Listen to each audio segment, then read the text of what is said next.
আপনি রাত্রেবেলা সূরা মুলক তেলাওয়াত করবেন। কোন সূরা?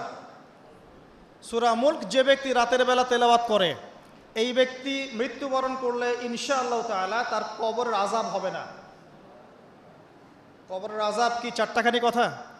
সূরা মুলক তেলাওয়াত করলে এই ব্যক্তিকে সূরা মুলক কবরের আযাব থেকে বাঁচিয়ে দিবে ইনশাআল্লাহ।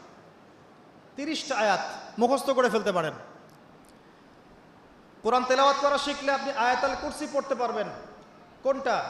আল্লাহু লা ইলাহা ইল্লা হুয়াল হাইয়ুল কাইয়্যুম, এখান থেকে শেষ পর্যন্ত। সূরা বাকারার আয়াত নাম্বার 255।